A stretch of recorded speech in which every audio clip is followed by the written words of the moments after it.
آپ سب پر سلامتی ہو۔ آفتاب اقبال شمیم کا لکھا ہوا ہے، ہر کسی کا ہر کسی سے رابطہ ٹوٹا ہوا، آنکھ سے منظر خبر سے واقعہ ٹوٹا ہوا، کیوں یہ ہم صورت رواں ہیں مختلف اطراف میں، ہے کہیں سے قافلے کا سلسلہ ٹوٹا ہوا، وائے مجبوری کے اپنا مسخ چہرہ دیکھیے، سامنے رکھا گیا ہے آئینہ ٹوٹا ہوا، خود بخود بدلے تو بدلے یہ زمین اس کے سوا، کیا بشارت دے ہمارا حوصلہ ٹوٹا ہوا، خواب کے آگے شکست خواب کا تھا سامنا، یہ سفر تھا مرحلہ در مرحلہ ٹوٹا ہوا۔ ناظرین، میں ہوں یاسر رشید اور آپ میرا ویلاگ دیکھ رہے ہیں۔ ناظرین، ایک کسان جس کا نام احمد تھا، ملا نصیر الدین کے ہاں مہمان ٹھہرا۔ اس نے ایک ننھا سا چوزا ملا کو تحفتاً دیا۔ ملا نے اس کی بڑی خاطر تواضع کی۔ اس کے رخصت ہونے کے بعد ایک اور شخص آیا اور اس نے ملا سے کہا کہ میں احمد کا دوست ہوں، رات رہنا چاہتا ہوں۔ ملا نے اس کی بھی تواضع کی۔ تیسرے دن ایک اور شخص آیا، اس نے کہا میں احمد کا دوست ہوں۔ ملا نے پھر وزاداری کا ثبوت دیا۔ اس کے جانے کے ایک ہفتے بعد ایک اور شخص آ گیا، اس نے کہا میں احمد کا دوست ہوں۔ ملا نے اسے اپنے دیوان خانے میں بٹھایا۔ اتفاق سے وہ کھانے کا وقت تھا، دسترخوان بچھایا گیا تو مہمان کے سامنے ملا نے ایک بڑے کٹورے میں خالی گرم پانی پیش کرتے ہوئے کہا کہ یہ احمد کے دیے ہوئے چوزے کے شوربے کا شوربہ ہے۔ پاکستانی سیاست کے اندر ہماری بات ہو گئی ہے، اگلے وزیر اعظم ہم ہوں گے۔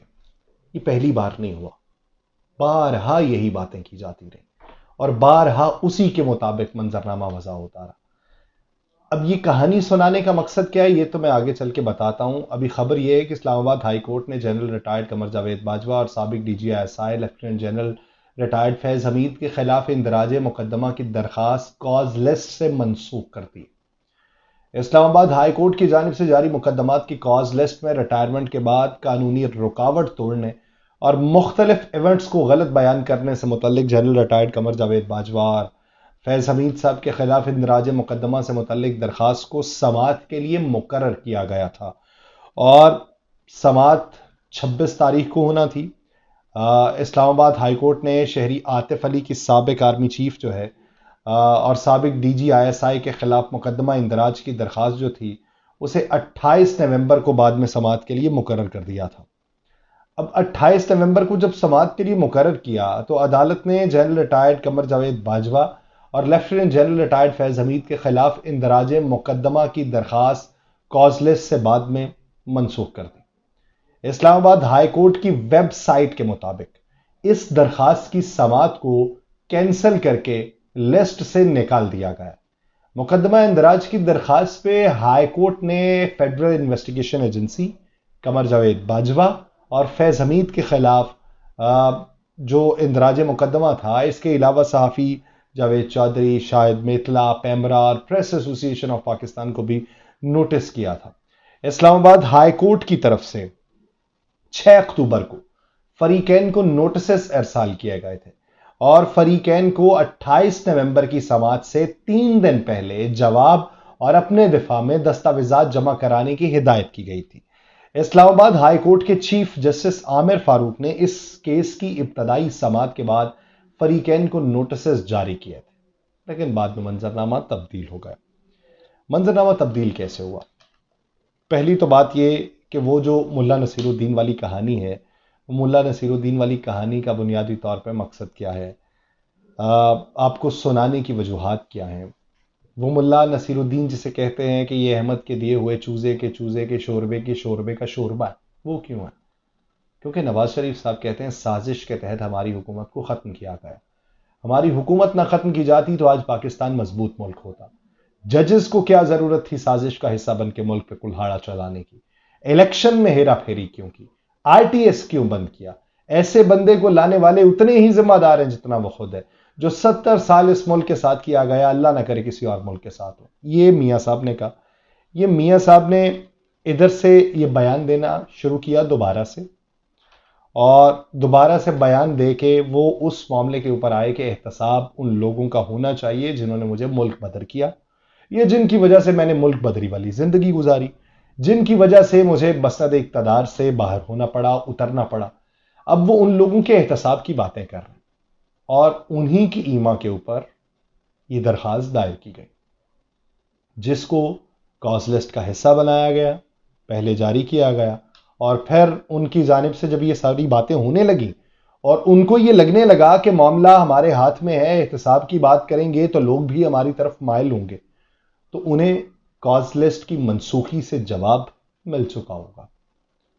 پاکستان کے اندر 2008 سے لے کے اب تک، اس سے پہلے بھی، میں اس سے پہلے کی بات نہیں کرتا، اب جب جمہوری دور کی معطلی کے بعد پھر اس کا سلسلہ شروع ہوا، تب سے لے کے اب تک 2008 میں بی بی کی شہادت کے بعد پاکستان پیپلز پارٹی والے جو تھے وہ دوست بن کے آئے کہ ہم احمد کے دوست ہیں، ان کی خوب خاطر تواضع کی گئی، ایک پیج پہ ہونے کی بشارت دی گئی۔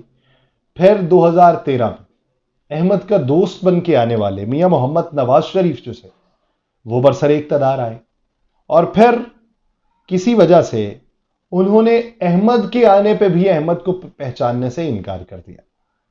انہوں نے آ کے بتایا کہ میں احمد کا چھوٹا بھائی ہوں، لیکن میاں صاحب نہیں سمجھے۔ میاں صاحب جب نہیں سمجھے تو پھر بتایا گیا کہ ملا آپ نے جو چوزا کھایا ہے وہ تو میں نے دیا تھا، تو اب وہ چوزا نکالیے۔ وہ چوزے کی جواب دہی میں ملا یعنی اس وقت کے میاں نواز شریف صاحب انہیں اقتدار سے مائنس ہونا پڑا، ہاتھ سے گوانی پڑی نشست۔ اس کے بعد پھر احمد کے دوست بن کے خان صاحب آئے۔